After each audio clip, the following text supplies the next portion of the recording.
ndagira ngo mbere yo kwibuka amateka y'umuvandimwe wacu Pastor Elia Ruhanga nuba twafata amasegonda makeya yo kumwibuka tumuha n'icyubahiro.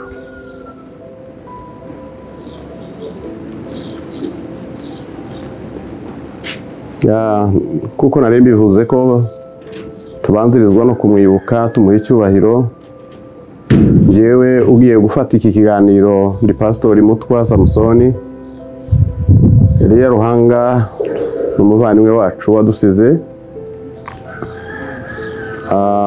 Basokuru bombi baravukana barakurikirana agasekuru na sokuru wanjye. Elia Ruhanga ndamuvuga nyine nk'umuvandimwe, nongere muvuge nk'umuturanyi, ndetse muvuge nk'umukristo mugenzi wanjye. Ibihe byo kuvuka byacu tubikunze kumenywa neza kuko cyari igihe kitakunze kumenyekana, abantu biyandikisha, ariko bivuga kuko ari hagati y'1953 cyangwa se na 4 ni nkaho ngaho. Twabonanye neza nawe tubana muri 63 turi ahantu mu Marundi. Twarakuranye rero, twari batoya turakurana, ari umuvandimwe, ari inshuti. Mu ntambara ya Mureri baye bahunga beje za Remera, natwe duhunga tujya za Baraka, ariko nyuma turongera duhurira ahantu mu Bibogobogo. Twakoranye imirimo nawe myinshi. Elia ndamwibuka nk'umugabo w'umugwaneza, cya kabiri w'umunyembaraga, wakoraga imirimo y'imbaraga y'amaboko kandi akayikora abishaka. Twaje kwimuka tuvuye za Bibogobogo tuza muri Operato hariya za Bitamba, bari mu Bikinga, naho yaje gukorera ubukwe. Icyo gihe cyose Elia yagiraga imbaraga kuko nabivuze mu gukora icyakora cyose akagishyiraho imbaraga. Icya kabiri akagikora n'ibyishimo. Ndamuzi Elia iyo twakoraga amakwe, Elia niwe wagiraga imirimo yo kujya mu madepo amenya kugaburira abantu. Inka yabazwe niwe wayijeraga. Wari iyo bonaga Elia cyangwa se Rwizihirwa mukuru wacu na utakibaho bakakugendera muri depo, wari uzi yuko abashyitsi abakwe barya neza. Aho mu Bikinga intambwe ya kabiri muvugaho ni naho yakoreye ubukwe kuri Gongwa. Gongwa niho yashyingiriwe, ndavyibuka nari mu bapastor mu barimu bari mu bukwe bwiwe. Arashyingirwa muri ya mudamu Paulina barabyara. Sintinda muri ibyo.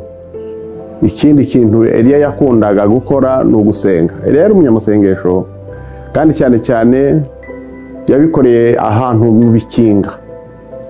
Mu Bikinga ntekereza yuko mukuru wacu Pastor Yananiya Rwezangoro nubwo ashaje ariko ashobora kuzibuka kuko niwe bari mu mudugudu umwe mu itorero rimwe. Rwezangoro niwe mwarimu, Elia ari umudiyakoni. Elia rero twaje kuza twese dutaha mu Rwanda kuko twaje abantu bose barabizi nta bundi bushobozi abantu bari bafite, ariko Elia ubushobozi bwari mu mbaraga ze, bwari mu bwenge bwe. Elia urugo rwe yarwubatse ku mutwe, yirwaga ashakisha, muko ashakisha akubaka adafite ikindi ashingiraho. Arubaka, arera abana barakura, arabashingira. Ikindi nabonanye Elia mu bushakashatsi bwe, yakoraga imirimo yo gucuruza hano mu Kigali, ariko akabisangira n'abandi. Yagiraga umutima w'ubuntu bwinshi, agasangira n'abandi bantu. Taho Elia yomenye ko hari ibyago areke gutabarayo. kandi uko atabara agenda agatabaza n'amafaranga. Ndibuka ko mu muryango hari igihe twanavugaga tuti Eliya nta bushobozi wenda afite, ariko iyo akanga akavuga ati nanjye sinzava mu bandi bagabo, agatanga amafaranga twabonaga ko atayafite. Ari bitewe ntabwo Eliya yosuye umuntu ngo asige atagize icyo amukorera. Eliya rero urugo rwe yarwubatse mu mbaraga z'ubwenge n'amaboko.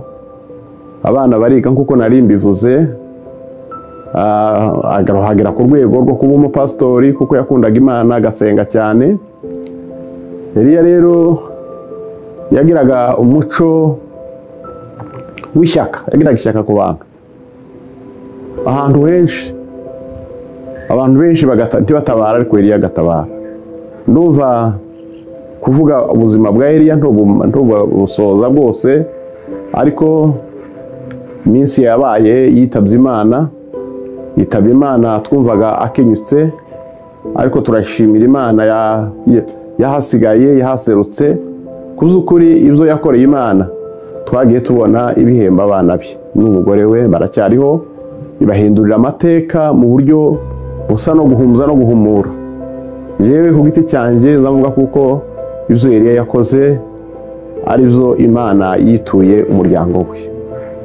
Dukomeje kwihanganisha umuryango wacu wose wabuze Eliya, twihangashije itorero rya Sepak yarabereye pastori n'abandi bakristo bari bamuzi, twihanganishije abana be n'umugore, abuzukuru, kandi tubabwira ngo mukomere, Imana yakoreye iri kumwe namwe.